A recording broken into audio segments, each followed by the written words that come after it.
Alors moi, j'ai pas eu du tout la vocation. Mon objectif, c'était d'être journaliste, de raconter, de m'intéresser aux choses et de raconter ce qui se passait. Passeur d'émotions, passeur de larmes, passeur de sourires et de rires. L'histoire, ce sont aussi des sentiments, des émotions. Passionné, je voulais faire des livres. Le comédien est quelqu'un qui raconte qui il est. Bonjour, les sympathies entre l'homme et l'animal ont toujours eu quelque chose de mystérieux, de sacré. En France, depuis un an, le Code civil reconnaît les animaux comme des êtres sensibles. Ils étaient auparavant considérés comme des meubles. Et cette victoire, on la doit notamment à mon invité, qui préside la fondation 30 millions d'amis et produit la célèbre émission du même nom sur France 3. Tête à tête avec Réa Hutin. Bonjour Réa Hutin. Bonjour. Cécile était l'une des attractions préférées des visiteurs, peut-on lire dans un article du Monde, daté du 12 octobre. L'homme qui a tué le lion Cécile au Zimbabwe ne sera pas poursuivi. Pour ça, il avait payé 500 000 $ pour avoir l'autorisation de tuer l'animal. Quelle est votre première réaction ? Écoutez, c'est chose courante en Afrique du Sud, il ne faut pas se voiler la face. Ces chasses existent et on nous dit « Ah, c'est pour préserver la faune, ça nous fait rentrer de l'argent ». Mais entre-temps, c'est un massacre continu. Et de plus en plus, c'est des chasseurs qui font de la chasse en boîte. C'est-à-dire qu'ils prennent des vieux animaux qui viennent de cirques, de zoos, dont on ne veut plus. On les met dans des enclos. Et ces animaux qui ont eu l'habitude de ces personnes qui viennent les regarder, les voir, s'approchent de l'enclos, des grillages. Et c'est à ce moment-là où on leur tire dessus pour les tuer et pour arriver à rentrer chez soi avec un trophée. Donc ça, c'est quelque chose qui se passe tous les jours. Donc c'est monnaie courante. Et il y a même des fermes où on demande aux touristes de venir pour caresser les petits lionceaux. Ensuite, quand le lionceau est un peu plus grand, on le promène. Et ensuite, quand il est trop vieux, eh bien, on le tue. Donc, c'est vrai, ce sont des animaux qui rapportent tout au long de leur pauvre vie. Et c'est dramatique. Donc, vraiment, il faut qu'on prenne conscience que c'est monnaie courante en Afrique. En 2015, en ce début d'année, le Code civil a reconnu les animaux non plus comme des meubles, mais comme des êtres sensibles, vivants et sensibles. Cette victoire, on la doit notamment à votre fondation, 30 millions d'amis. La fondation 30 millions d'amis œuvrait depuis 10 ans. Et là, finalement, c'était formidable parce je n'étais plus la mémère à chien, c'est-à-dire que j'étais arrivée à convaincre les intellectuels, à convaincre les parlementaires, à convaincre la garde des Sceaux et arriver à ce qu'on change cela. C'était depuis Napoléon qu'on disait que l'animal était un meuble. Donc enfin, on a réussi à changer le fondement même du droit français qui est le Code civil. Et ce n'est qu'un début. Il faut aller beaucoup plus loin. Et les animaux sont plus que vivants et sensibles, ils sont aussi médiums. Évidemment, on va en parler de ces grandes énigmes. Ils reçoivent des informations souvent qui dépassent la grande majorité des humains. Bien sûr, ils ont ce fameux sixième sens. Ils ont ce sentiment. Un cheval est télépathe. Il suffit de penser pour que le cheval tourne. Il sait. Donc, ils sont d'une immense sensibilité. Il y a ce sixième sens. Et il y a tous ces animaux qui prévoient les tremblements de terre en Chine, les poissons rouges. Donc, vraiment, c'est tout un domaine qui n'a pas encore été exploité. Il y a des rapports, également des relations entre le maître et l'animal qui perdurent, parfois au-delà de la mort du maître, notamment. Oui, ça c'était une de nos premières émissions à 30 millions d'amis. C'est ce petit chien, Kim, l'inconsolable, qui partait tous les jours de chez lui, qui allait au cimetière, se couchait sur la tombe de son maître et revenait le soir. Et tout le monde dans le village le connaissait en disant « Salut Kim, ça va ?» jusqu'au jour où lui-même est mort sur la tombe de son maître et il l'a en quelque sorte rejoint. Donc c'est cette fidélité au-delà de la mort qui est quelque chose d'extraordinaire. Et cet amour que ces animaux portent, même envers des gens qui leur font du mal, des gens qui leur font vraiment du mal, qui les abandonnent, eh bien non, l'animal reste fidèle même à ce maître qui l'aura peut-être fait souffrir. Face aux persécutions, on entend parfois ces mots, pas de sensiblerie. C'est faux, les animaux éprouvent le chagrin. Les animaux éprouvent le chagrin, bien sûr. Vous savez, ce sont des êtres sensibles, ils ont mal comme nous, ils se coupent, mais ils ont aussi toute cette souffrance psychologique. Imaginez un animal, un chien qu'on abandonne, ce chien qui a vécu chez vous, qui a été sur votre lit, qui faisait partie de la famille, et du jour au lendemain, on le jette à la rue. Comment voulez-vous qu'il comprenne, qu'il se retrouve derrière des barreaux? Eh bien, il continue. Il y aura quelqu'un d'autre qui viendra l'adopter, et il l'aimera aussi. Vraiment, on dit chat échaudé craint l'eau chaude, mais apparemment, les animaux, ils continuent. Ce sont des boules d'amour. C'est vraiment l'amour au sens pur.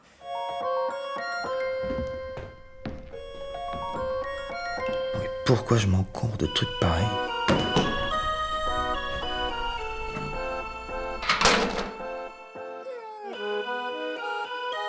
Allez, ça dégage.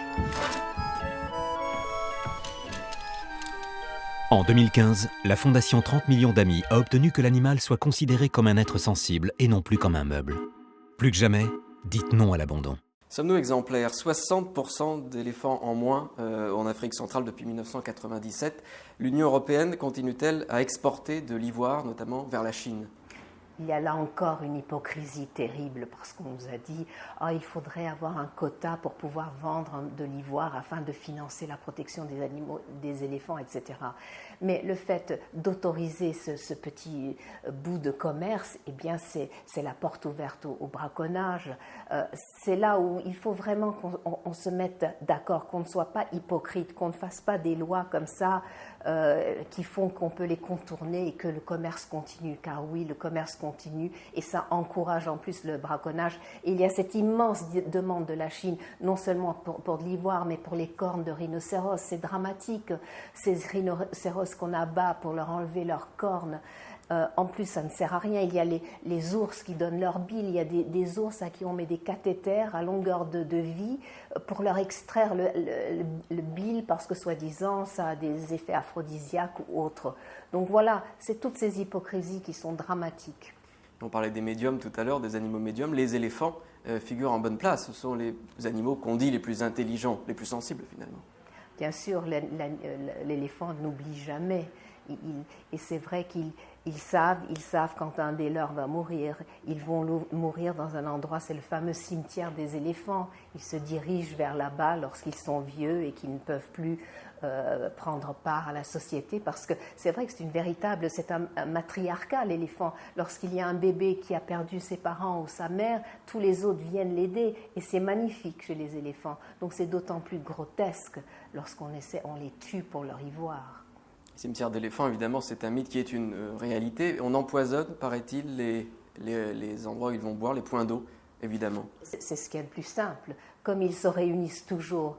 Moi, j'étais en Afrique, je les voyais venir de toutes parts comme ça. C'était un peu le conciliabule des éléphants autour du point d'eau. Donc, effectivement, en empoisonnant cette eau-là, on a autant d'ivoire qu'on veut, puisque ça les tue. On parlait des lions, on parlait des éléphants, mais les animaux, j'allais dire, de compagnie, les chiens, les chats, sont eux aussi d'intérêt public. Ils aident, ce sont des médicaments en quelque sorte. Absolument, parce que vraiment, ils pourraient combler le trou de la sécurité sociale, parce que vous savez, la France est un des pays où on consomme le plus d'antidépresseurs. Or, la présence d'un chat, d'un chien, c'est quelque chose de tellement important dans la vie de personnes. Non pas seulement des vieilles personnes ou des personnes qui n'ont pas d'enfants, ils font partie de la famille. Et c'est vrai que quand on caresse un animal, on sait que ça fait baisser la tension artérielle. On a fait l'expérience dans l'émission 30 millions d'amis, où effectivement on a une personne, là je suis devant votre caméra, mais vous amèneriez mon chat ou mon chien et je commencerai à le caresser, je vous assure que ma tension baisserait. Donc effectivement les animaux ont cet effet calmant et lorsque vous regardez au fond des yeux de votre chat, vous voyez l'éternité, c'est le bonheur total. Donc c'est vrai qu'ils ont ce rôle vraiment primordial. Et par exemple, quand un enfant rentre de l'école à 4 heures, il n'y a personne à la maison. Non, il y a le petit chien qui l'attend ou le chat qui l'attend. Il y a cette tendresse, cette chaleur. C'est quelque chose d'irremplaçable et très important. Quelle est l'œuvre, l'extrait, le livre que vous recommanderiez qui évoque les animaux à travers évidemment un écrivain? On pense à Baudelaire, on pense à Céline, à Colette. Quelle œuvre littéraire vous apparaissent tout de suite? Écoutez, je pense au livre de mon mari, Mabrouk, Chien d'une vie. Et c'est vrai que c'est un livre sur la mort de son chien et je l'ai vécu moi-même. C'est vrai qu'il y a des personnes pour qui c'est dramatique de perdre un animal.